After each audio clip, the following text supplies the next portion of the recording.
Have you ever scrolled through Zillow at 1 a.m., heart pounding, thinking, if I could just buy that $500,000 house, I'd finally have made it? I did. My name is David. I work hard, love the Lord, and for years I believed the same lie most people believe, that owning a nice home with granite counters and a big yard was the next responsible step. I was so close to pulling the trigger on a $500,000 house until I ran the real numbers. Today I'm going to tell you exactly how I avoided the $500,000 house scam and why it might be the smartest financial decision I've ever made. The scam no one calls a scam. The housing market doesn't come out and say, this house will financially ruin you. It whispers the opposite. Real estate agents smile and say, you're approved. Lenders approve you for the maximum. Friends and family cheer, you deserve it. Social media shows everyone else moving in. So you start believing the lie. $500,000 is the new starter home. I almost believed it too. But then I did something dangerous. I calculated the real cost, not the sticker price. The numbers that changed everything assume a 20% down payment. That's $100,000 of your hard-earned money gone. At today's realistic 6.5 to 7% interest rate, your principal and interest alone is about $2,600 to $2,800 per month. Now add the stuff they don't show you in the pretty listing photos. Property taxes, $500 to $900 per month insurance, $150 to $300 per month. Maintenance, the 1% rule, over $400 per month. HOA fees in many neighborhoods, $200 to $600 per month. Higher utilities in a bigger home, $300 to $500 per month. Total realistic monthly housing cost, easily $3,800 to $4,800. That's not a mortgage. That's a second full-time job with no overtime pay. Proverbs 22:7. NIV is blunt. The rich rule over the poor, and the borrower is slave to the lender. I realized I wasn't buying a house. I was signing up to become a slave to payments, stress, and lifestyle creep for the next 30 years. The opportunity cost that hit me hardest. That $100,000 down payment, plus the extra $1,000 to $2,000 per month, I would have been forced to spend on the house could have been invested instead.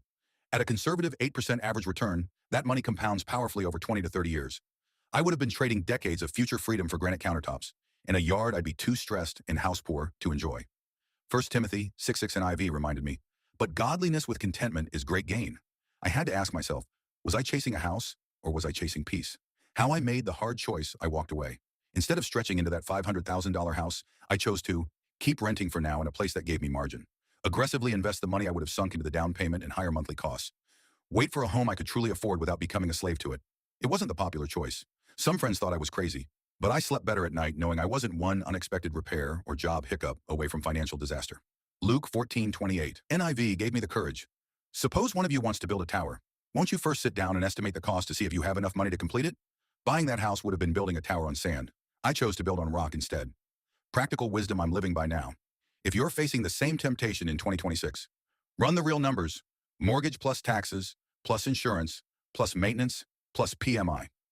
Aim for total housing costs under 25 to 30% of your take-home pay. Remember, renting isn't throwing money away if it keeps you from financial bondage. Pray for contentment and wisdom before signing anything. Final encouragement. A house is a tool, not an identity.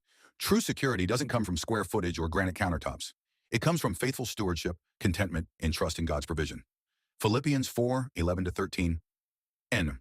Yonafi teaches us to learn contentment in any situation, knowing we can do all things through Christ who strengthens us. You don't have to play the cultural game of stretching for the biggest house you can qualify for. You're allowed to choose wisdom over status, margin over square feet, and peace over pressure. If this story helped you see the $500,000 house scam more clearly, hit like, subscribe, and turn on notifications. Drop a comment below. Have you ever walked away from a house you thought you should buy? What helped you make that decision? May the Lord give you wisdom, courage, contentment, and clear vision as you steward what He has entrusted to you. Shalom.